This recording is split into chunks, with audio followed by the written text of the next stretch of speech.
అందరికీ నమస్కారం. Food corporation of India అంటే ఎఫ్సిఐలో జాబ్ సంపాదించాలనే ఆలోచనుందా? చాలామంది కలలకనే సెంట్రల్ గవర్నమెంట్ ఉద్యోగాలివి. అందుకే ఈరోజు మనం ఎఫ్సిఐలో ఎలాంటి పోస్టులుంటాయి, వాటికి క్వాలిఫికేషన్స్ ఏంటి, సెలక్షన్ ప్రాసెస్ ఎలా ఉంటుందో అన్ని విషయాలు వివరంగా చూద్దాం. ఒకవేళ మన సమాధానం అవును అయితే ఎఫ్సిఐ ఒక అద్భుతమైన అవకాశమని చెప్పాలి. ఎందుకంటే ఇది సెంట్రల్ గవర్నమెంట్ జాబ్, దేశవ్యాప్తంగా బ్రాంచులుంటాయి, అన్నింటికన్నా ముఖ్యంగా ఇదొక పర్మనెంట్ ఉద్యోగం. సరే, ముందుగా అసలు ఎఫ్సిఐ అంటే ఏంటో సింపుల్గా చూద్దాం. ఇది మన భారత ప్రభుత్వానికి చెందిన చాలా కీలకమైన సంస్థనమాట.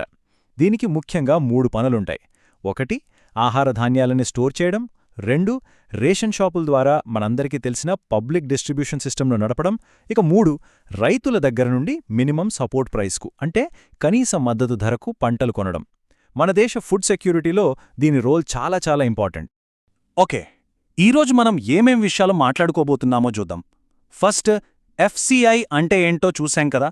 నెక్స్ట్, అందులో ఎలాంటి జాబ్ కేటగిరీలుంటాయి, ఆ తర్వాత అందరూ ఎక్కువగా అప్లై చేసే పాపులర్ రోల్స్ ఏంటి, వాటి సెలక్షన్ ప్రాసెస్ ఎలా ఉంటుంది, ఫైనల్గా ప్రిపరేషన్కి కొన్ని సూపర్ టిప్స్, వీటన్నింటి గురించి మాట్లాడుకుందాం. రైట్, ఇక అసలు విషయంలోకి వెళ్ళిపోదాం. ఎఫ్సిఐలో జాబ్ స్ట్రక్చర్ ఎలా ఉంటుంది, అందులో మన ప్రొఫైల్కి ఏది సెట్ అవుతుందో ఎలా తెలుసుకోవాలో ఇప్పుడు చూద్దాం.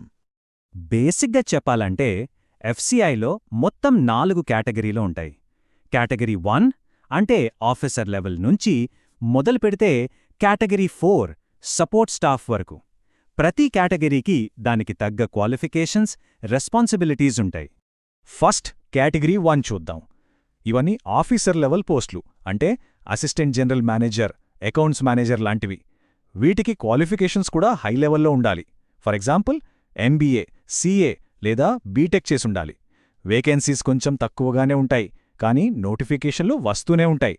సెలక్షన్ ప్రాసెస్లో రిటర్న్ ఎగ్జామ్తో పాటు ఇంటర్వ్యూ కూడా కండక్ట్ చేస్తారు.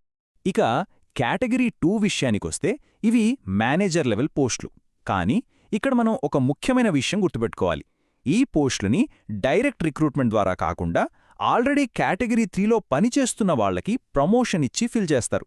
సో ఫ్రెషర్స్కి డైరెక్ట్గా ఎంట్రీ అనేది చాలా తక్కువ లేదా అస్సలు ఉండకపోవచ్చు. సో దీన్ని బట్టి చూస్తే మనకు 2 మెయిన్ రూట్స్ కనిపిస్తున్నాయి. ఒకటి కేటగిరీ 1, ఇక్కడ హయ్యర్ క్వాలిఫికేషన్స్ ఉన్న వాళ్లకి ఛాన్సెస్ ఉంటాయి, పోస్టులు తక్కువైనా సరే. ఇక రెండోది కేటగిరీ 3 మరియు 4, ఇక్కడ వేకెన్సీలు చాలా ఎక్కువగా ఉంటాయి, క్వాలిఫికేషన్స్ కూడా చాలామందికి అందుబాటులో ఉండేలా సింపుల్గా ఉంటాయి. రైట్, ఇప్పుడు అందరూ ఎక్కువగా టార్గెట్ చేసే, ఎక్కువ వేకెన్సీలు ఉండే కేటగిరీ 3, కేటగిరీ 4 పోస్టుల గురించి డీటెయిల్గా చూద్దాం. మెజారిటీ అప్లికేషన్స్ వచ్చేది ఈ కేటగిరీలకే. కేటగిరీ 3లో ఉండే కొన్ని ఇంపార్టెంట్ పోస్టులేంటంటే జూనియర్ ఇంజనీర్, దీనికి బీటెక్ చేసి ఉండాలి. తర్వాత అసిస్టెంట్ గ్రేడ్ 3, ఇందులో జనరల్, అకౌంట్స్ లాంటివి ఉంటాయి. వీటికి బీకామ్, బీఎస్సీ లాంటి ఏదైనా డిగ్రీ ఉంటే చాలు. అలాగే స్టెనో గ్రేడ్ 2, టైపిస్ట్ లాంటి పోస్టులకి 10th+2 లేదా డిగ్రీతో పాటు టైపింగ్ స్కిల్స్ కంపల్సరీ. ఇంకో మంచి విషయమేంటంటే ఈ పోస్టులకు జనరల్గా ఇంటర్వ్యూ ఉండదు. ఒక ఎగ్జాంపుల్ చెప్పాలంటే స్టెనోగ్రేడ్ 2 పోస్ట్కి అప్లై చేస్తే నిమిషానికి 80 పదాల స్పీడ్తో ఇంగ్లీష్ షార్ట్ హ్యాండ్ టైప్ చెయ్యగలగాలి. అంటే దీన్ని బట్టి మనకేమర్థమవుతుంది, కొన్ని పోస్టులకు కేవలం ఎగ్జామ్ పాస్ అయితే సరిపోదు, ప్రాక్టికల్ స్కిల్స్ కూడా చాలా చాలా ముఖ్యమన్నమాట. ఇక కేటగిరీ 4కొద్దాం. ఇందులో వాచ్మ్యాన్, అటెండెంట్ లాంటి మల్టీటాస్కింగ్ స్టాఫ్ పోస్టులుంటాయి. దీనికి కావలసిన qualification just 10th class pass. Age కూడా 18 నుంచి 28 ఏళ్ల మధ్యలో ఉండాలి. అండ్ ఈ పోస్టులకు కూడా ఇంటర్వ్యూ ఉండదు. ఓకే, ఇప్పుడు దాకా పోస్టుల గురించి తెలుసుకున్నాం కదా. మరి సెలక్షన్ ప్రాసెస్ ఎలా ఉంటుంది, అసలు ఈ ఉద్యోగానికి ఎలా సెలెక్ట్ చేస్తారు, ఆ వివరాలు ఇప్పుడు చూద్దాం. ఇది మన ప్రిపరేషన్ జర్నీలో చాలా ఇంపార్టెంట్ స్టెప్. సెలక్షన్ ప్రాసెస్ చాలా స్ట్రేట్ ఫార్వర్డ్గా ఉంటుంది. ఫస్ట్ స్టెప్ ఆన్లైన్ ఎగ్జామ్, ఇదంతా మల్టిపుల్ చాయిస్ క్వశ్చన్స్తోనే ఉంటుంది. సెకండ్ స్టెప్ స్కిల్ టెస్ట్, కానీ ఇది అందరికీ కాదు, స్టెనో, టైపిస్ట్ లాంటి పోస్టులకి మాత్రమే. ఫైనల్గా ఈ 2 క్లియర్ చేసిన వాళ్లకి డాక్యుమెంట్ వెరిఫికేషన్ ఉంటుంది. ఇందాక చెప్పినట్టే చాలా పోస్టులకి ఇంటర్వ్యూ లేకపోవడం అనేది ఒక పెద్ద ప్లస్ పాయింట్. ఈ ఆన్లైన్ ఎగ్జామ్లో మెయిన్గా 4 సబ్జెక్ట్స్ ఉంటాయి: maths, reasoning, English and general awareness. చూశారు కదా, అన్నింటికీ ఈక్వల్ వెయిటేజ్, అంటే 25% చొప్పున. ఎగ్జామ్ స్టాండర్డ్ కూడా జనరల్గా ఎస్ఎస్సి ఎగ్జామ్స్ లెవెల్లోనే ఉంటుంది. అండ్ ఒక ముఖ్యమైన విషయం, నెగటివ్ మార్కింగ్ కూడా ఉంటుంది. సో జాగ్రత్తగా ఆన్సర్ రైట్, ఇప్పటిదాకా అంతా ఓకే. మరి ప్రిపరేషన్ ఎలా స్టార్ట్ చేయాలి? అసలు స్ట్రాటజీ ఏంటి? మన విశ్లేషణలో మోస్ట్ ఇంపార్టెంట్ పార్ట్కొచ్చేసాం.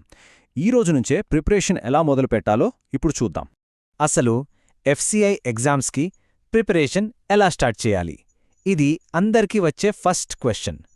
కరెక్ట్ స్ట్రాటజీతో మొదలు పెడితే సక్సెస్ చాలా ఈజీ అవుతుంది. ఆ స్ట్రాటజీ ఏంటో ఇప్పుడు తెలుసుకుందాం. ఒక స్మార్ట్ స్టడీ ప్లాన్ ఎలా ఉండాలంటే, మన స్ట్రెంగ్త్స్, వీక్నెసెస్ని బట్టి టైం కేటాయించుకోవాలి. మనకు కొంచెం కష్టంగా అనిపించే సబ్జెక్ట్ మీద రోజుకి కనీసం ఒక 45 నిమిషాలు స్పెండ్ చేయాలి. అదే మనకు బాగా వచ్చిన సబ్జెక్ట్ అయితే ఒక 15-20 నిమిషాలు రివిజన్కి సరిపోతుంది. ముఖ్యంగా మ్యాథ్స్, రీజనింగ్ లాంటి ప్రాక్టికల్ సబ్జెక్టులకు మాత్రం ఎక్కువ టైం ఇవ్వాల్సిందే. టెక్నికల్ పోస్టులకి అప్లై చేసేవాళ్లకి ఇదొక చాలా ఇంపార్టెంట్ టిప్. మీరు జూనియర్ ఇంజనీర్ లేదా అకౌంట్స్ లాంటి పోస్టులకి ప్రిపేర్ అవుతుంటే జనరల్ సబ్జెక్ట్స్తో పాటు మీ కోర్ సబ్జెక్ట్ మీద కూడా ఒక సపరేట్ పేపర్ ఉంటుంది. సో మీ కోర్ సబ్జెక్ట్ మీద గట్టి పట్టు సాధించడం చాలా చాలా అవసరం. ఇది టైం మేనేజ్మెంట్కి ఒక మంచి చిట్కా. జనరల్ అవేర్నెస్ అనేది ప్రాక్టీస్ చేసేది కాదు, గుర్తుంచుకోవాల్సిన సబ్జెక్ట్. కాబట్టి దీనికి రోజు కొంచెం టైం ఇస్తే చాలు. ఆ మిగిలిన టైంని మ్యాథ్స్, రీజనింగ్ లాంటి ప్రాక్టికల్ సబ్జెక్టులకి కేటాయిస్తే మన స్కోర్ బాగా ఇంప్రూవ్ అవుతుంది. అసలు ఎఫ్సిఐ జాబ్ ఎందుకు అంత స్పెషల్? ఈ బెనిఫిట్స్ చూస్తే మనకే అర్థమవుతుంది. మంచి శాలరీతో పాటు డియర్నెస్ అలవెన్స్ అంటే DA, house rent allowance HRA, అంతేకాదు medical facilities, pension, leave benefits అన్నీ ఉంటాయి. ఎక్స్పీరియన్స్ వస్తున్న కొద్దీ ప్రమోషన్స్ కూడా చాలా బాగుంటాయి. ఇది చాలా చాలా ముఖ్యమైన విషయం.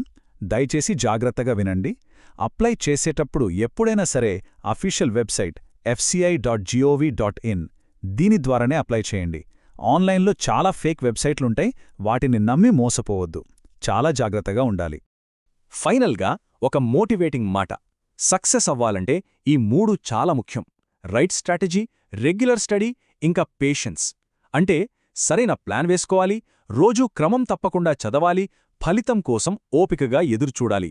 అంతే. ఈరోజు మనం మాట్లాడుకున్న విషయాలు ఎఫ్సిఐ జాబ్స్ గురించి ఒక క్లియర్ ఐడియా ఇచ్చాయని అనుకుంటున్నాను. మరి ఈ ఇన్ఫర్మేషన్తో ఎఫ్సిఐలో కెరియర్ వైపు మీరు వెయ్యబోయే మొదటి అడుగు ఏంటి? ఆలోచించండి. మీ ప్రయత్నంలో తప్పకుండా విజయం సాధించాలని మనస్ఫూర్తిగా కోరుకుంటున్నాను. థాంక్యూ.